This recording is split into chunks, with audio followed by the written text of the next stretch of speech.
मसीह के बाबरकत उत्तम जलाली मुहीब और कादर बख्श नाम में आज सुबह मेरी तरफ से, मेरे ख़ानदान चर्च की तरफ से तमाम तर कलीसिया को और तमाम तर बैरून मुल्क देखने वालों को मेरा सलाम पहुँचे। बहनों से गुजारिश है कि वो थोड़ा थोड़ा आगे हो जाएं। शुक्रिया। जैसा कि हम सब लोग जानते हैं, बहनों से गुजारिश है कि आगे आगे हो जाएं प्लीज़। शुक्रिया। एक दफ़ा कहा जाए तो इस बात को अंडरस्टैंड कीजिएगा ताकि पीछे आने वालों को भी जगह मिल सके। और अगर बहनें बेंच पर बैठ जाएं तो it's also good for you. आप कुछ लोग बेंच पर बैठ जाएं। भाभी जी, आप भी बेंच पर बैठ जाएं ताकि नीचे जगह हो सके लोगों के लिए। शुक्रिया। बहन जी, आप भी बैठ जाएं। खुदावंद आपको बरकत दे। हमने पिछले संडे भी मुकाशवा की किताब उसके 8वें बाब की 3री आयत से लेकर 6ठी आयत तक का मुताला किया, लेकिन वो आधा रह चुका था। इसलिए आज सुबह हम दोबारा उसी टेक्स्ट को पढ़ेंगे और उसी टेक्स्ट में से खुदा के कलाम की चंद बातों को सीखेंगे। मुकाशवा की किताब उसका 8वां बाब और उसकी 3री आयत। आए खुदावंद की आवाज़ को समात फरमाइएगा। फिर एक और फरिश्ता सोने का ऊंट सोस लिए हुए आया और कुर्बानगाह के ऊपर खड़ा हुआ और उसको बहुत सा ऊंट दिया गया ताकि सब मुकद्दसों की दुआओं के साथ उस सुनहरी कुर्बानगाह पर चढ़ाए जो तख्त के सामने है। और उस ऊद का धुआं फरिश्ते के हाथ से मुकद्दसों की दुआओं के साथ खुदा के सामने पहुंच गया। थोड़ी सी आवाज खोलिएगा। और फरिश्ते ने ऊद सोस को लेकर उसमें कुर्बानगाह की आग भरी और जमीन पर डाल दी और गरजें और आवाजें और बिजलियां पैदा हुई और बुनचाल आया और वो 7 फरिश्ते जिनके पास वो 7 नरसिंगे थे फूंकने को तैयार हुए। खुदा के पाक कलाम का पढ़ा, सुना और समझा जाना हमारे लिए बाइस बरकत हो सबके। एक आमीन। बुलंद आवाज के साथ भाई भी कहें आमीन।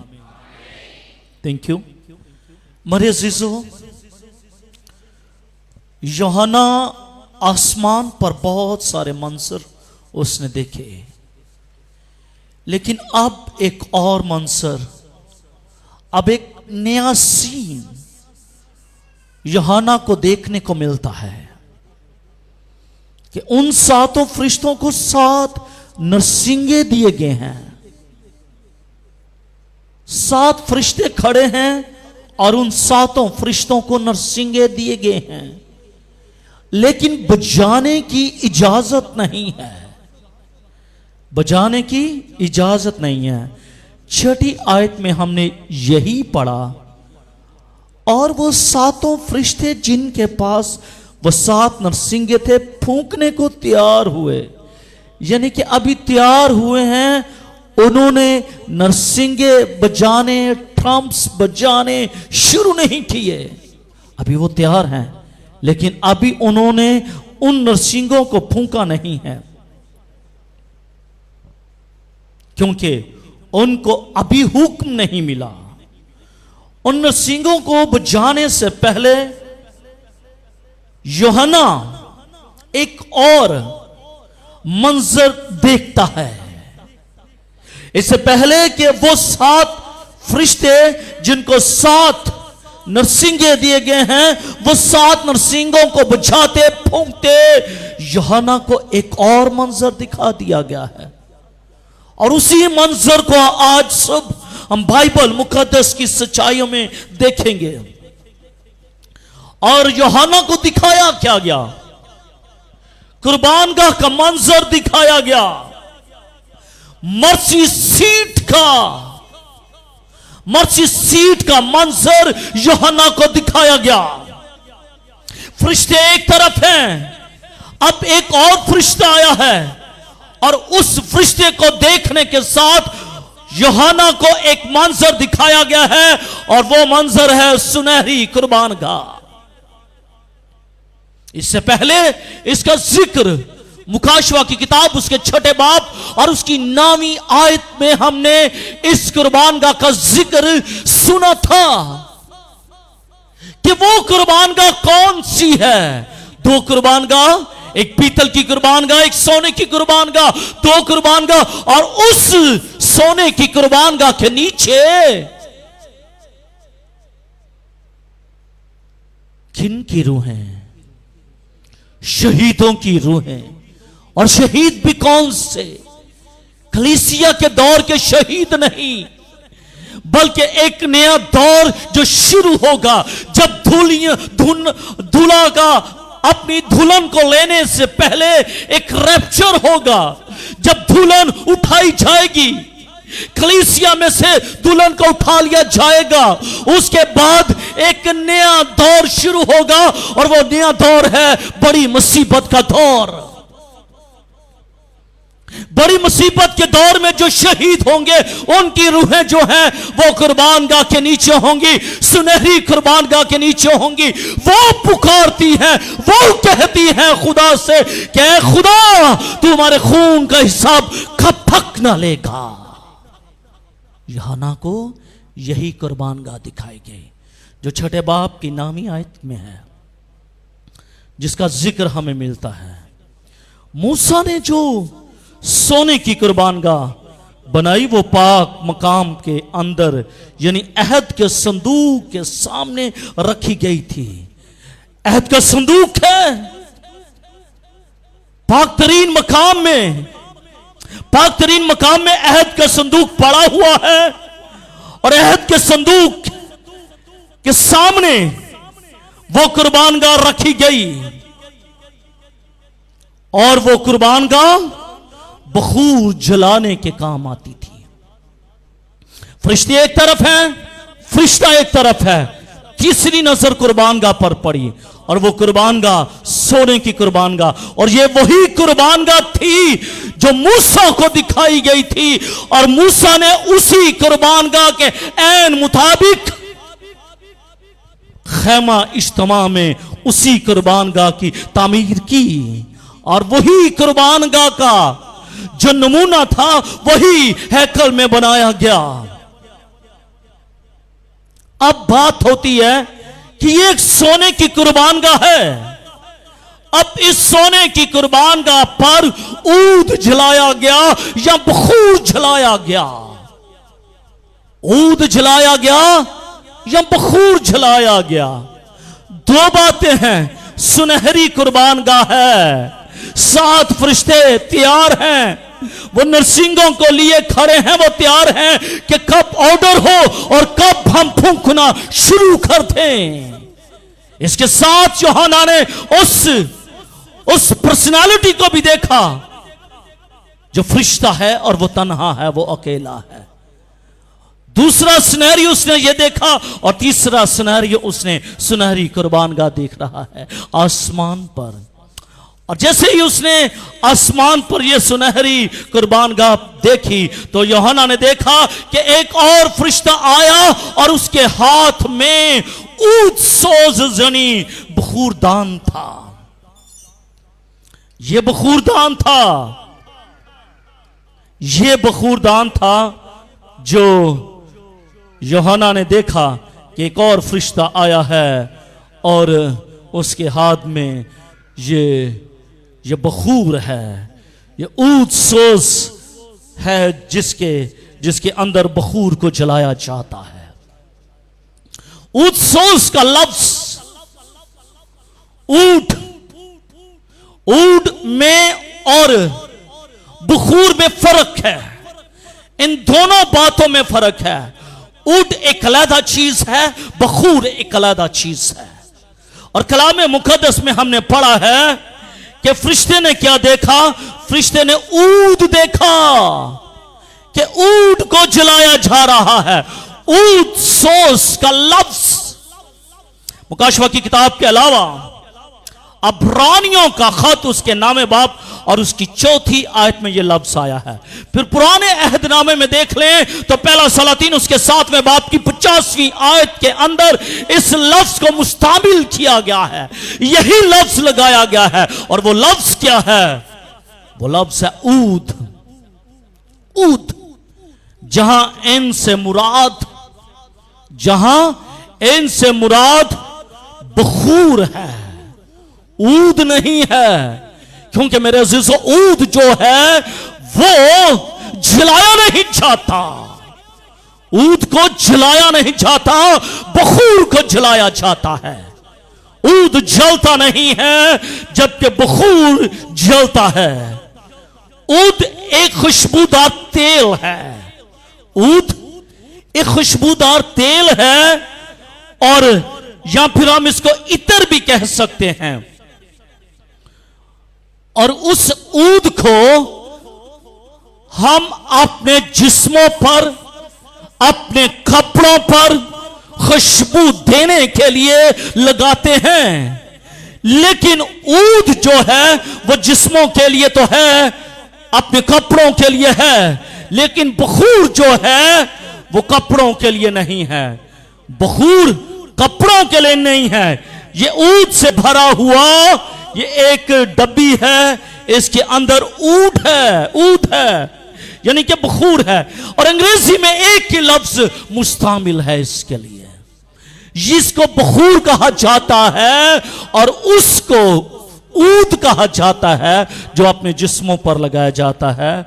और फरिश्ते ने यह देखा कि इस बखूर को लेकर वो जलाता है, इस बखूर को लेकर जलाता है। मेरे अजीजों, ऊद और बखूर में फर्क यह है कि बखूर जलाया जाता है और जो ऊद है वो लगाया जाता है। ऊद क्या है? ऊद क्या है? लगाया जाता है। और जो बखूर है वो जलाया जाता है। और इसका जिक्र हमने अब्रानियों के खत में, सलातीन की किताब में हमने देखा। मेरे अजीजों, खुदा को यह खुशबू बहुत ही पसंद है। इंसानों को भी खुशबू बहुत ही पसंद है। अगर किसी शख्स से, लेकिन अगर कोई खुशबू लगा कर आता है, ऊद लगा कर आता है, आपका जी चाहता है कि उसको एम्ब्रेस किया जाए, उसको गले लगाया जाए, आप खुश होते हैं उसी खुशबू से। और बज़ुका तो ऐसा हो जाता है कि किसी शख्स का कोई फेवरेट ऊद हो, इतर हो, और वो लगाए, अगर वो आपके घर के सामने से गुजरे तो आपको इल्म पड़ जाता है कि बाहर से कोई शख्स जिसका नाम यह है वो गुजर रहा है। ऐसा ही है, उसकी खुशबू जो है, जो उसने लगाई है, उसकी खुशबू लगाने से और वो माहौल ही बदल जाता है, वो माहौल बदल जाता है। और दाऊद अपने ज़बूरों की किताब में ज़बूर नंबर 141 उसकी दूसरी आयत में यह कहता है, मेरी दुआ तेरे हजूर बखूर की मानित पहुंचे। आमीन। इसका मतलब है कि दाऊद को इस बात का इल्म है, दाऊद ये जानता है कि खुदा जो है वो बखूर से खुश होता है, वो बखूर से खुश होता है। इसीलिए तो हमारी ये कोशिश होती है कि जब चर्च खुल जाए तो ये बखूर जलाया जाए, ये बखूर जलाया जाए, ना सिर्फ चर्च के अंदर बल्कि इसका धुआं आसमानी खुदा के नथनों तक जाए, वो खुश हो, मसरूर हो और हमें छूकर बरकत दे सके। आमीन, आमीन, हालेलुया। मेरे अज़ीज़ों, इसीलिए फरिश्ते को जो बखूर जलाने को दिया गया वो मुकद्दसों की दुआओं के साथ दिया गया, वो मुकद्दसों की दुआओं के साथ दिया गया। खुदा का कलाम ये कहता है कि उसे बहुत ज्यादा ऊद, बहुत ज्यादा बखूर दिया गया। और जब बहुत ज्यादा बखूर होता है तो वो बहुत ज्यादा खुशबू देता है। अगर मैं चंद बखूर की लकड़ियां लेकर इसमें रख दूं तो ये थोड़ी देर के लिए जलेंगी और उसके बाद धुआं खत्म हो जाएगा। लेकिन अगर मैं ज्यादा लकड़ियां इसमें डाल दूंगा, ज्यादा बखूर डाल दूंगा, तो ये बहुत देर तक चलता रहेगा और इसका धुआं जो है वो आसमान पर जाता रहेगा। खुदा का कलाम ये कहता है जिस तरह ये बखूर बहुत ज्यादा उसको दिया गया, इसी तरह ईमानदारों की बहुत सारी दुआओं के साथ ये बखूर चलाया गया। इसका मतलब है बखूर ज्यादा है तो ईमानदारों की दुआएं भी ज्यादा होनी चाहिए। अगर ये बखूर का धुआं जो ज्यादा धुआं पेश करता है, इस ज्यादा धुएं से खुदा खुश होता है, तो आपकी ज्यादा दुआओं से यकीनन खत्म हो गई। कहां से शुरू हुई, कहां पर खत्म हो गई मालूम ही नहीं, इल्म ही नहीं। चंद घड़ी, चंद लम्हे हम दुआ करते हैं और खत्म कर देते हैं। मेरे अज़ीज़ों, ज़रूरत इस बात की है कि अगर आप खुदा को खुश करना चाहते हैं तो अगर बखूर ज़्यादा है तो दुआएं भी ज़्यादा होनी चाहिए, दुआएं भी ज़्यादा होनी चाहिए। और अगर दुआ ज़्यादा नहीं तो फिर बरकत ज़्यादा नहीं। आमीन। फिर बरकत ज़्यादा नहीं। एक खुदा का खादम बड़ी खूबसूरत बात कहता है जो शख्स अपने घर में घंटों घंटों दुआ करता है, मस्बा पर वो चंद मिनट दुआ करता है तो वह बरछा जाता है। दूसरा शख्स अपने घर में जो मुख्तसिर दुआ करता है, वो मस्बा पर घंटों घंटों दुआ कर ले, खुदा की हजूरी, मामूरी, जलाल, अबर हजूरी नहीं आती। इसलिए मस्बा पर आने से पहले ज़रूरत यह है कि हम अपने अपने मस्बों पर ज़्यादा दुआ करें, ताकि जब हम खुदा के मस्बा पर आएँ तो फिर आसमान खुल जाए। आमीन। पहली चीज़ थी ऊद और बखूर में फ़र्क। दूसरी चीज़ है आसमानी मक़दस में पर्दा है या नहीं। आमीन। मेरे अज़ीज़ों, मूसा ने जो हैकल को, ख़ैमा इज्तिमा को बनाया, उसके अंदर पर्दा मौजूद था, पर्दा मौजूद था। सुलेमान बादशाह ने जो हैकल को बनाया, पर्दा मौजूद था। अब देखना यह है कि ये मंजर, ये तमाम चीजें तो खुदा के लोगों ने, मूसा ने आसमान पर से नक्शे को लिया और जमीन पर उन्होंने बना दिया। अब जरूरत इस बात की है कि क्या आसमान पर भी पर्दा है या फिर नहीं है। अगर मूसा ने उसी मंजर को जमीन पर तख्लीक दिया है, जमीन पर बनाया है, तो क्या आसमान पर भी वो पर्दा है या नहीं। आपका ख्याल क्या है? What you think about? आसमान पर पर्दा है? बोलिएगा। आसमान पर पर्दा है। और कोई? आसमान पर पर्दा नहीं है। और जब आप मुकाशवा की किताब को गहरे तौर से, सच और हकीकत है, मैं अक्सर ये बात कहता हूं। कल भी मैं अपने ब्रदर इन लॉ के पास परसों बैठा हुआ था, तो मैं ये बात कर रहा था कि मेरे वालिद साहब, जब मैंने इस चर्च को बनाना शुरू किया तो मेरे वालिद साहब आते थे और काके को बहुत इंस्ट्रक्शंस देते थे, अरशद भाई को, काके तो इंज कर। मैंने उनको कहा, मैंने कहा भाई जी आप सुनते रहें। फिर दरवाज़ा बनाना था, दरवाज़ा लेकर आया, मुझे कहते हैं ये क्या ले आए हो, आपने बंद दरवाज़ा लाना था, ये नहीं ठीक है, ये बिल्कुल ठीक नहीं है। तो मैंने उनको कहा, मैंने कहा अबू जी ये मेरा घर नहीं है, ये खुदा का घर है, आप टेंशन ना लें, इधर से कुछ भी नहीं जाएगा, यहाँ से कुछ भी नहीं जाएगा। जब मैं रात को छुट्टी होती थी तो मैं घर जाता था, घर जाके थक जाता था, आराम करने को, सोने के लिए तैयार हो जाता था, तो खुदा मुझे मंजर दिखाता था, बताता था कि इस तरह बनाना है, इस तरह करना है, विजुलाइज कर देता था इस तरह। और मेरे ब्रदर इन लॉ भी वो ठेकेदार हैं, तो मैं उनसे बात कर रहा था। मैंने कहा जब खुदा दिखाता है ना उसमें कमी नहीं रहती है। उन्होंने मुझे अपना चर्च दिखाया, कहता है बाहर का शेड मैंने तड़वा दिया। मैंने कहा क्यों? कहता है पैसा बहन जी लगती सी जिन्हें कोई कोठी है घर है कोई गिरजा तो लगता ही नहीं सी है। मैंने कहा बाहर का शेड तड़वा दो है। बाहर का शेड टूट गया और बड़ा बुच्चा सा लगता था, बड़ा ही बुच्चा सा। लेकिन जब खुदा आपको दिखाता है, खुदा आपको बताता है, तो फिर वो टूटता नहीं है। हमें वो टूटता नहीं है।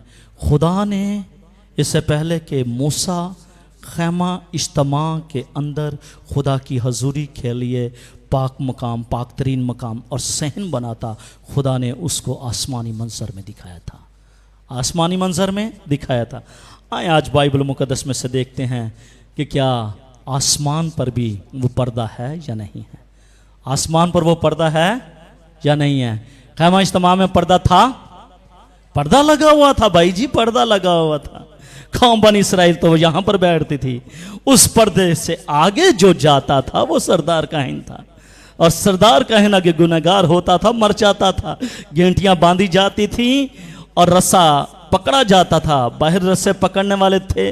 जब वो चक्कर लगाता था तो घंटियां बजती रहती थीं, और इसका मतलब ये होता था कि सरदार काहिन जिंदा है, क्योंकि आगे तो पर्दा लगा हुआ था, कोई देख नहीं सकता था।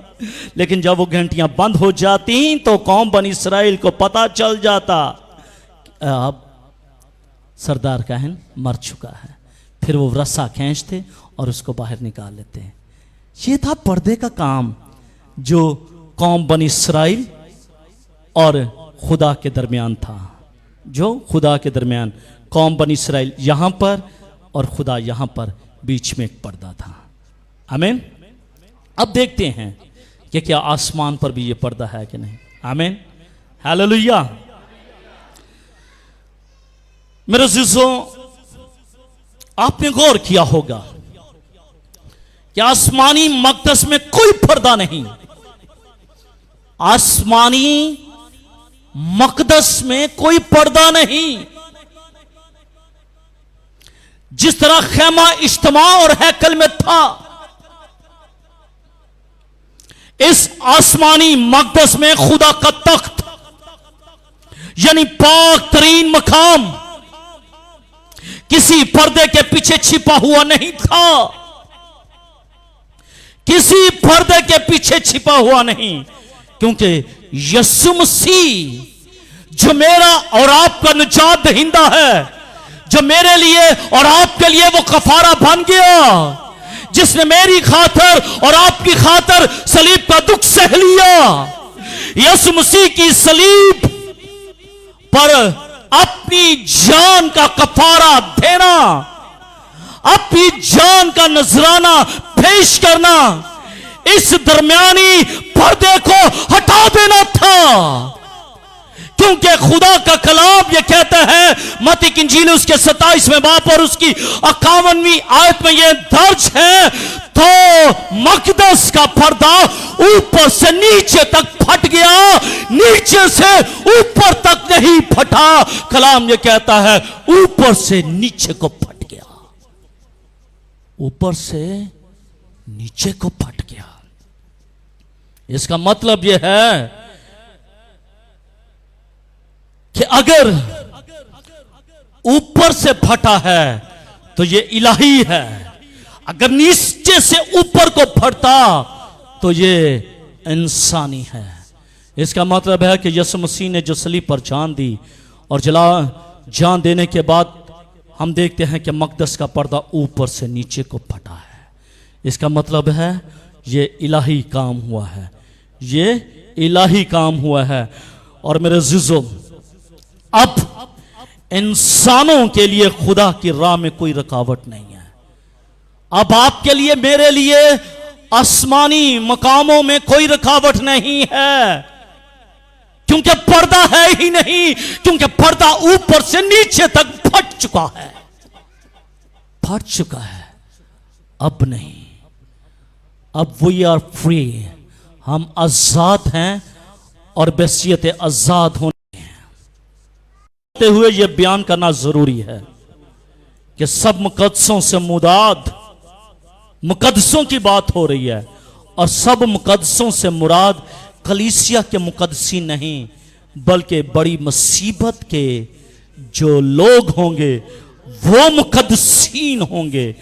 उनकी दुआएं जो हैं, उनकी ज्यादा दुआएं जो हैं, वो बखूर के साथ खुदा की हजूरी में पहुंचेंगी, क्योंकि उस वक्त कलीसिया तो ऑलरेडी उन मकामों में जाकर रहेगी जो कलीसिया के बेटे और बेटियों को अलाट कर दिए गए हैं। अगर किसी को कोई घर अलाट कर दिया जाता है तो कोई दूसरा शख्स उस घर में नहीं जा सकता, नहीं मालिक बन सकता। क्या बन सकता है? जो घर आसमान पर आपको अलाट कर दिए जाएंगे, आप उन्हीं मकामों में जा करेंगे। कलीसिया दुल्हन तो उस वक्त आसमानी मकामों में मौजूद होगी। अब ज्यादा दुआएं जो करने की जरूरत होगी वो उस दौर के लोग होंगे जो बड़ी मुसीबत के में से गुजर रहे होंगे। अब देखना यह है कि क्या आप बैसियत ब्राइडल होने के नाते, दुल्हन होने के नाते से, क्या मेरा और आपका रैप्चर होगा, हम आसमान पर उठाए जाएंगे, या फिर हम एक नए जमाने में शामिल हो जाएंगे? It's depend on yourself. तीसरी बात, आसमानी कुर्बानगाह हकीकी है या लामती है? खैमा इज्तिमा में हमने देखा कि कुर्बानगाह मौजूद। अगर हैकल की बात करें तो हैकल के अंदर कुर्बानगाह मौजूद। अब यूहन्ना जो है एक तरफ खड़ा है और वो आसमान में देख रहा है कि कुर्बानगाह मौजूद है, बखूर जलाने वाला भी मौजूद है, बखूर भी मौजूद है, कुर्बानगाह पर आग भी जल रही है, आग में से थोड़ी सी आग ली गई है इसके ऊपर ढालने के लिए। ये सारा मंजर वो आसमान पर देख रहा है, हैकल में नहीं देख रहा। और अगर यूहन्ना ये देख रहा है तो क्या ये मंजर हकीकी है या फिर अलामती है या तशबीहन है? फरिश्ते को जो काम सौंपा गया था वो मुकम्मल हो चुका है, बखूर जलाया जा चुका है और उसका धुआं मुकद्दसों की दुआओं के साथ, जो बड़ी मुसीबत के मुकद्दसीन हैं, उनकी दुआओं के साथ वो धुआं आसमान तक पहुंच चुका है। सवाल ये पैदा होता है कि क्या फिल हकीकत आसमान में सोने की कुर्बानगाह मौजूद है या नहीं? अब एक दूसरा सवाल, पहली बात पर्दा, दूसरी बात क्या आसमान पर ये कुर्बानगाह, सुनहरी कुर्बानगाह मौजूद है या नहीं है? क्या उस कुर्बानगाह पर आग जल रही है? क्या है कि नहीं है? आसमान एक सचमुच हकीकत, बड़ा खूबसूरत टाइटल इस किताब को दिया गया, आसमान एक सचमुच हकीकत। मैंने जब उस किताब का टाइटल पढ़ा तो मैंने कहा वाकई लिखने वाला खूबसूरत अंदाज में लिख रहा है कि वाकई आसमान एक सचमुच हकीकत है। और उसके जब पेश वर्ड लिखे गए तो किसी आम शख्स ने उसके पेश वर्ड नहीं, प्रीफेस जो है एक बहुत बड़े आलम ने लिखे जो इस दुनिया में आज मौजूद नहीं है, और वो पेशवर्ड वर्ड्स जो है वो डॉक्टर यंगे चू ने लिखे। वो डॉक्टर यंगे चू ने उस किताब के पेशवर्ड लिखे। आसमान एक सचमुच हकीकत, इसमें कोई शक नहीं है कि आसमान एक सचमुच हकीकत है। आमीन। आसमान एक सचमुच हकीकत है, इसमें कोई शक नहीं। आसमान में जो मकान है वो सचमुच एक हकीकत है। आमीन। आसमान पर खुदा का तख्त है, यह हकीकत है। आसमान पर 24 बुजुर्ग है, यह हकीकत है। आसमान पर 1,40,000 अशखास मौजूद है, यह हकीकत है। आसमान पर 7 फरिश्ते मौजूद है, यह हकीकत है। और आसमानी कुर्बान गाह है। ये भी एक हकीकत है। आमीन। ये भी एक हकीकत है, क्योंकि आसमान पर कोई अलामती चीज नहीं है, बल्कि आसमान पर जो कुछ भी है वो रियल है, रियलिस्टिक है, वो जरूर है, उसमें कोई शक नहीं है। बाजुल्मा कहते हैं कि आसमानी जो मकदस है हकीकी है, क्योंकि उसी मकदस को तो मूसा को दिखाया गया था। इसका मतलब है मूसा ने वो तमाम चीजें देखी थी आसमान पर, इसीलिए तो उसने जमीन पर उन तमाम तर चीजों को डिजाइन किया था। अगर वो आसमान पर ना देखता तो जमीन पर डिजाइन नहीं हो सकती थी। इसका मतलब है मूसा ने आसमान पर सुनहरी कुर्बानगाह को देखा था, क्योंकि वो एक हकीकत है। वो एक हकीकत है। आसमान पर जो कुछ यूहन्ना देख रहा है वो एक हकीकत है। वो एक हकीकत है, और हकीकत से हम मुंह नहीं मोड़ सकते। और मेरे अज़ीज़ों, उस हकीकत में सोने की कुर्बानगाह और उसकी आग भी हकीकी है। सोने की कुर्बानगाह भी है, और उस पर जो आग जल रही है वो भी हकीकी है, और बखूर का जलाया जाना भी हकीकी है। बखूर का जलाया जाना भी एक हकीकत है। लेकिन बाज़ उलमा ये कहते हैं कि नहीं, ये तशबीह है। लेकिन इन my knowledge, in my satisfaction, मेरा ये कहना है कि आसमान एक सचमुच हकीकत है। आसमान पर जो कुछ यूहन्ना ने देखा है वो सब कुछ हकीकत है। आसमान पर सुनहरी कुर्बानगाह भी है, आसमान पर आग भी है, आसमान पर बखूर दान भी है, और आसमान पर बखूर भी है, और आसमान पर बखूर में आग भी जलाई जाती है। आमीन। इट इज रियल, ये हकीकत है। चौथी बात, बखूर दान में कुर्बानगाह की आग, ये बखूर है, इसमें कुर्बानगाह की आग। आग ली, इसमें डाल दी। इस टॉपिक को सीखेंगे। वही फरिश्ता जो आसमान पर हमें दिखाई देता है उन 7 फरिश्तों से अलहदा, सुनहरी कुर्बानगाह पर बखूर जलाया। अब बखूर दान में बखूर, अब 2 चीजें हैं, ये बखूर दान है और एक बखूर है और एक कुर्बानगाह की आग है। समझ लीजिएगा, ये आग जल रही है, ये आग है, सुनहरी कुर्बानगाह है, आग है, बखूरदान है और बखूर है। ये 4 चीजें, इनको याद रखिएगा। कुर्बानगाह की आग, कुर्बानगाह की आग ली जाती है और कुर्बानगाह की आग से इसको भरा जाता है और जमीन पर उंडेल दिया जाता है। जमीन पर उंडेल दिया जाता है। यूहन्ना ये देखता है,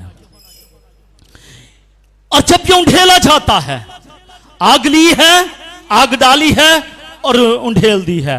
अब यूहन्ना ये देखता है, देखता क्या है? गर्जें, आवाजें, बिजलियां और बुंचाल भी आया। जब आग को इसमें डाला गया और आग को जमीन पर डाला गया तो ये आवाजें, गर्जें, बिजलियां और बुंचाल भी आया। जब बखूरदान में बखूर डाला गया, जब पहले आग डाली गई, अब बखूरदान में बखूर डाला गया। अब बखूरदान में बखूर डाला गया तो इससे खुदा की खुशनुदी और खुदा का रहम नजर आता है। लेकिन अगर ये बखूर ना हो और अगर इस बखूरदान में सिर्फ मज़बा पर से आग ली जाए और उसको उंडेला जाए तो इसका मतलब है कि ये खुदा का गज़ब, ये खुदा का कहर, ये खुदा की अदालत हमें नजर आएगी। लेकिन जब इस बखूरदान में बखूर डाल दिया जाता है तो अब ये खुदा की अदालत, खुदा का कहर, खुदा का गजब नहीं, बल्कि खुदा की खुशनुदी और खुदा का रहम हमें नजर आता है। बाइबल मुकद्दस में से देख लीजिएगा मेरे अजीजों, जब हम गिनती की किताब उसके 16वें बाब, अब मैं फर्क बताने लगा हूं कि पहले अगर आग रखी है, आग उंडेली गई है तो क्या होगा, अगर बखूर डाला गया है तो उससे क्या होगा। बाइबल मुकद्दस की सच्चाइयां क्या बताती हैं, देखिएगा। गिनती की किताब उसका 16वां बाब और उसकी 41वीं आयत से लेकर 50वीं आयत में लिखा हुआ है। यहां पर हम देखते हैं कि जब कौम बनी इस्राएल सारी जमात मूसा और हारून के खिलाफ हो गई, दोनों भाइयों के खिलाफ हो गई, मूसा के खिलाफ हो गई, हारून के खिलाफ हो गई, कौम बनी इस्राएल खिलाफ हो गई। जब कौम बनी इस्राएल खादमों के खिलाफ हो गई, ध्यान से सुनिएगा। बज़ुकात हमें मालूम नहीं पड़ता, बज़ुकात हमें मालूम नहीं पड़ता। क्यों शहजाद भाई? बज़ुकात हमें मालूम नहीं पड़ता, हम खादमों के खिलाफ हो जाते हैं, हम खादमों के खिलाफ हो जाते हैं, खादमों के खिलाफ बोलते हैं, खादमों के खिलाफ बोलते हैं। मैं कभी किसी को कुछ नहीं कहा, जो कोई कहता कहे, जो कोई फादर साहब को कुछ कहता वो कहे, अगर कोई किसी बुजुर्ग खादम को कुछ कहता कहे, अगर कुछ नौजवान खादम को कुछ कहता है तो कहे। हमने क्या कह लेना, हमने कुछ नहीं कहना कलीसिया को। अब जो बाइबल मुकद्दस कहती है ना उसको देखेंगे, और आज के बाद इस बात को अपने जहन में नशीन कर लीजिएगा। बड़ी खूबसूरत बात कहता है खुदा का कलाम कि मैं कौन होता हूँ खुदा के ममसू पर हाथ चलाऊँ, मैं कौन होता हूँ खुदा के ममसू पर हाथ चलाऊँ। इख्तियार भी था, पास भी लेटा हुआ था, जुब्बा भी काट सकता था, लेकिन कहता है मैं कौन होता हूँ खुदा के ममसू पर हाथ चलाऊँ। साउल बादशाह है, मुझे ज़रूरत नहीं है। आज वही बात आपको बताना चाहता हूँ। जब हम गिनती की किताब उसके 16वें बाब उस 41वीं आयत को पढ़ते हैं तो हम देखते हैं कि कौम बनी इस्राएल जो है एक तरफ है और मूसा और हारून एक तरफ है। कौम बनी इस्राएल मूसा और हारून के खिलाफ हो जाती है, खादमों के खिलाफ हो जाती है। आप भी किसी खादमों के खिलाफ होते हैं ना? हाँ, बोलते होंगे, बोलते होंगे, यकीनन बोलते होंगे। इसलिए जो बोलते हैं ना, जो अपने बच्चों को कुछ कहते हैं खुदा के खादमों के तलक से, और जो कलीसिया में ऐसा बिगाड़ पैदा करते हैं, उन्हें पादरी साहब नहीं पता, छड्डो परा। जो ऐसे लोग हैं जो कलीसिया में बिगाड़ पैदा करते हैं, उनके लिए ये बात है, ध्यान से सुनिएगा। खतरनाक बात है। खुदा ना करे कि कभी भी द ग्लोरी चर्च की कलीसिया में ऐसी बात आए, खुदा ना करे कि बैन अक़वामी कलीसिया के अंदर यह बात आए, खुदा ना करे कि किसी छोटे या बड़े चर्च में यह बात आए कि कलीसिया खादमों के खिलाफ हो जाए। खुदा का कलाम यह कहता है कि जब बनी इस्राएल की सारी जमात में एक मछली गंदी होती है, वह सारों को गंदा कर देती है। यही कोटेशन है, एक मछली होती है वह सारे तालाब को गंदा कर देती है। एक शख्स होता है जो सारी कलीसिया में बिगाड़ पैदा करने की कोशिश करता है, टोलियां बनाता है और टोलियां बनाकर खुदा के खादमों के खिलाफ बातें करता है और फिर उसको एक एजेंडे में ले लेता है और फिर उनके खिलाफ हो जाते हैं। सारी जमात उनके ताल्लुक से है, उनके ताल्लुक से खुदा का कलाम ये कहता है सारी जमात मूसा और हारून के खिलाफ शिकायत करने लगी। सारी जमात शिकायत करने लगी तो जमात में वबा फूट निकली। खिलाफ हैं खादमों के, मूसा और हारून के खिलाफ हैं, और खुदा का कलाम यह कहता है उनमें वबा फूट निकली। जब आप खादमों के खिलाफ काम करते हैं ना, बात करते हैं, तो आपके घर में से ही वबा फूट निकलती है, आपको मालूम ही नहीं होता कि आपने किस वक्त, किस लम्हे, किस घड़ी आपने किसी खादम के खिलाफ कोई बात की होगी। सो बी केयरफुल, ऐसा ना हो कि आप किसी खादिम के ताल्लुक से कोई बात कहें तो वबा आपके घर में फूट निकले। फिर भी खादिम थे ना, दोनों मोहब्बत और प्यार करने वाले थे कौम बनी इस्राएल से। मूसा ऑर्डर पेश करता है, हारून से कहता है, हारून जल्दी के साथ कौम बनी इस्राएल के अंदर चला जा, बखूर दान को ले जाओ और इसमें बखूर डाल ले और इसका रूह जो है वो खुदा के नथनों तक चला जाए, वो मशहूर हो जाए और वो अपना गज़ब कौम बनी इस्राएल से टाल दे। हारून मूसा की बात को सुनता है तो बड़ा हारून, लेकिन लीडर वो बड़ा है मूसा, क्योंकि खुदा ने उसको चुना था। मूसा है छोटा, ऑर्डर करता है हारून से कि जा भाई जल्दी के साथ जा और अपने लोगों को बचा ले। और बचाने का तरीका क्या है? बखूर दान ले ले। क्या ले ले? बखूर दान ले ले, इसमें बखूर डाल दे और बखूर डालने के बाद इसको जला और कफारा दे, अपनी कौम बनी इस्राएल के लोगों का कफारा दे, क्योंकि अब इनको कफारे की जरूरत है। इन्होंने खादमों के ताल्लुक से बात की है, कफारे की जरूरत है। अगर कलीसिया में से किसी शख्स ने किसी खादम के ताल्लुक से, किसी मुबशर है, एल्डर, डीकन के ताल्लुक से कोई बात की है तो उसका हिसाब आपने देना है, आपने देना है, आपने देना है। और वबा जरूर फूटेगी, वबा जरूर फूटेगी।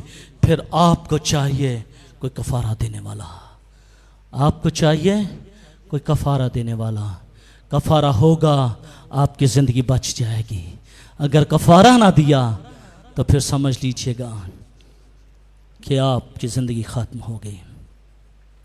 मेरे अज़ीज़ों, बखूर दान और बखूर के अंदर बड़ी ही कुदरत और ताकत है। जब ये जलाया जाता है, जब ये जलाकर कफारा दिया जाता है, इसका धुआं आसमान पर पहुंचता है और आपकी अंदर जो वबा है, जो फूट निकली है, खुदा उसको ख़त्म करता है। आमीन। और हम यहाँ पर भी देखते हैं, हमने देखा कि आसमान पर आग है, आग भी है और बखूरदान भी है, और खुदा का कलाम ये कहता है कि इसमें आग डालेगी। फिर मैं पढ़ूंगा, और उस ऊद का धुआं फरिश्ते के हाथ से मुकद्दसों की दुआओं के साथ खुदा के सामने पहुंच गया, और फरिश्ते ने ऊद सोस को लेकर उसमें कुर्बान गाह की आग भरी, कुर्बान गाह से आग ली और इसमें भरी और ज़मीन पर डाल दी, ज़मीन पर डाल दी। जब ज़मीन पर डाल दी तो यहाँ पर हम देखते हैं कि खुदा की अदालत शुरू हो जाती है। गरजें, आवाज़ें, बिजलियाँ पैदा होती हैं और बुनचाल आता है। मेरे अज़ीज़ों, ऐसा ना हो कि ये बखूर दान जो है इसके अंदर सिर्फ आग ही हो। ज़रूरत इस बात की है कि इस बखूर दान में बखूर भी हो, इस बखूर में, बखूरदान में बखूर भी हो, और फिर इसको जलाया जाए ताकि इसका धुआं, राहत अंगेज धुआं, वो आसमान तक पहुंचे। आमीन, हालेलुया। बुलंद आवाज के साथ कहिएगा हालेलुया। क्या मेरे अज़ीज़ों, आप डर तो नहीं गए? मुकाशफा की किताब है ना, ये हमें मंजर दिखाती है, रियलिस्टिक मंजर दिखाती है। बज़ौक़ात हम ये कह देते हैं, ओए खैर की होंदा, कुछ भी नहीं तो होया, असाने पादरी कैसर के खिलाफ गल कर ली तो की हुआ, कुछ भी नहीं हुआ। हाँ भाई, शायद आपको मालूम नहीं, अभी तो कुछ ना हो, लेकिन मालूम नहीं आपके घर ही से वबा फूट निकलेगी, आपके घर ही से वबा फूट निकलेगी। सो बी केयरफुल, बी केयरफुल। आप कभी भी खुदा के गज़ब का निशाना ना बनिएगा। मेरी दिल से दुआ है, आमीन, मेरी दिल से दुआ है कि कभी भी आप खुदा के गज़ब का निशाना ना बनिएगा। मेरे अज़ीज़ों, ज़मीन पर आग उंडेलने से जो गरजें, आवाज़ें और बिजलियां पैदा हुई, ये अलामती नहीं है, ये भी अलामती नहीं है, क्योंकि आसमान एक सचमुच हकीकत है। सचमुच कहा करें, हकीकी नहीं है। आसमान एक सचमुच हकीकत है। आसमान पर सुनहरी कुर्बानगाह है। आसमान पर कुर्बानगाह पर आग है। आसमान पर तख्त पर क्या बखूरदान है। ये तमाम चीजें आसमान पर मौजूद हैं, आसमान पर मौजूद हैं। जब खुदावन कोहे सीना पर उतरा, जब खुदावन कोहे सीना पर उतरा, तो कलाम मुकद्दस में क्या लिखा है कि पहाड़ आग और धुएं और काली घटा से लिपटा हुआ था। नीज, गरजें, बिजलियां और नरसिंगे की आवाजें सुनाई देती थीं और सारा पहाड़ जोर से हिल गया। क्यों? क्योंकि उस वक्त खुदा आया, खुदा मौजूद था।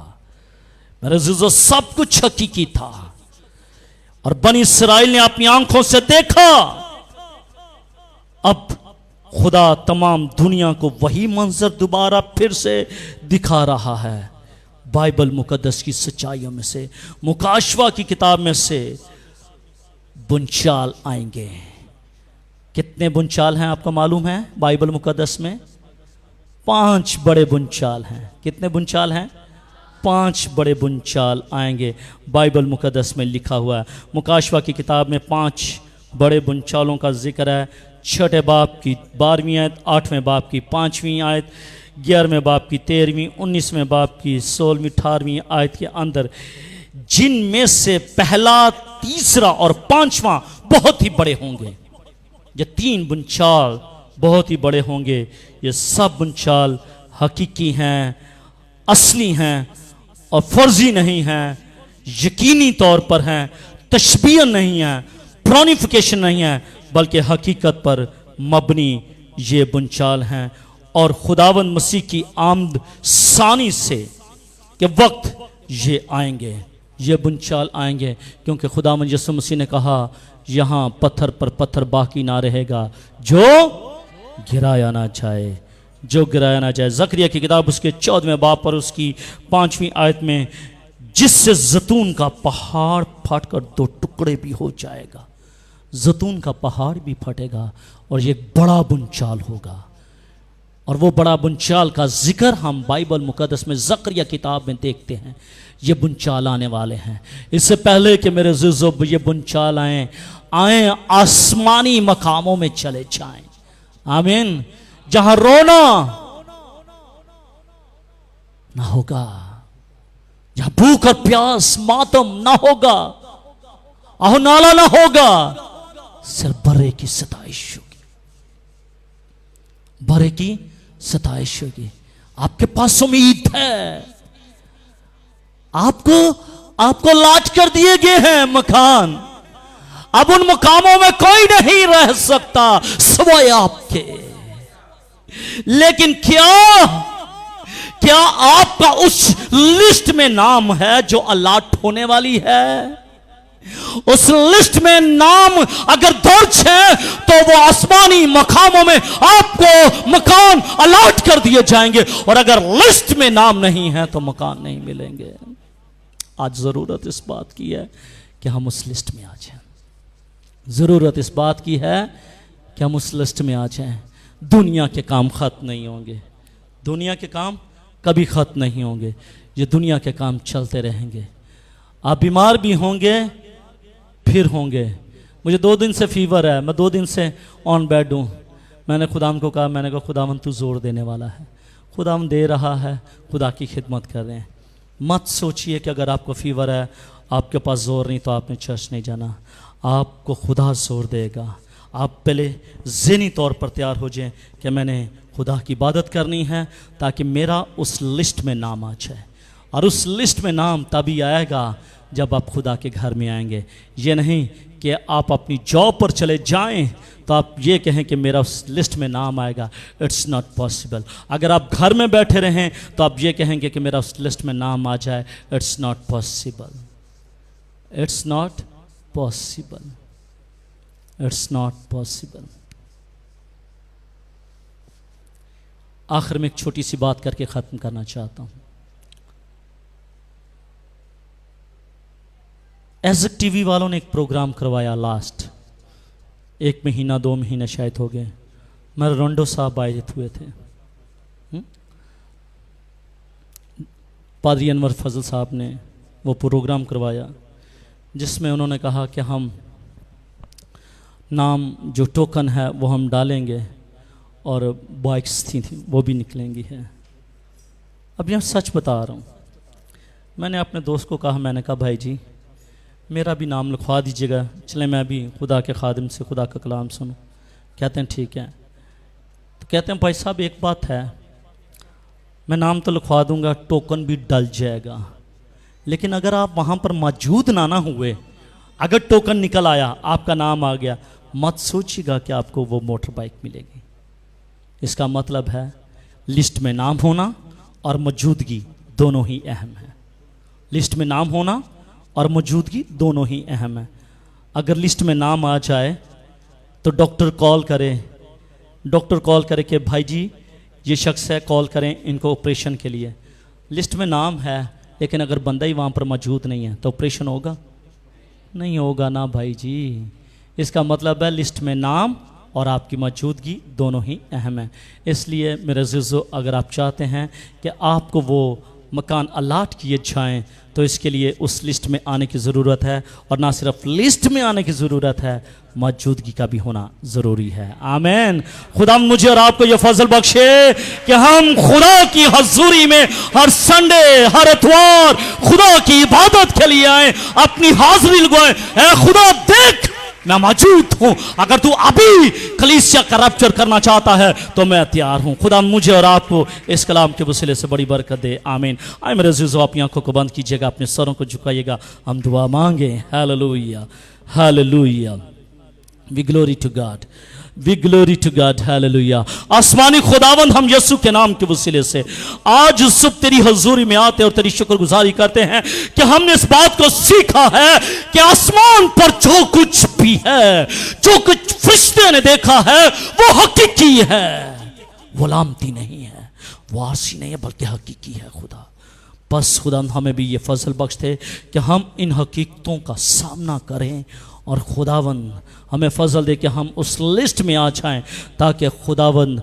आसमान पर हमारे लिए मकान अलाट हो सके। खुदा बड़ी बरकत चाहता हूँ, इस कलीसिया पर तेरी बरकत आए खुदा, जिन्होंने बैलन अक़वामी तौर पर, सतह तौर पर ऐ खुदावंद इस कलाम को सुना है, एशिया में, बर आज़म एशिया में, बर आज़म अफ्रीका में, अमेरिका में, स्टेट में, यूरोप में, जो भी ये कलाम सुने खुदा, ये कलाम उनकी जिंदगी में सरायत हो जाए खुदा। और खुदावंद तो उनकी अक्लों को, जहनों को खोलना, ताकि वो आसमान की हकीकत को समझ सकें, और खुदा तेरे नाम को जलाल मिल सके। बड़ी बरकत दे। ये सब कुछ मांग लेते हैं तेरे अब्दी जलाली बाबरकत और पुरश्मा नाम के वसीले से। आमीन, आमीन।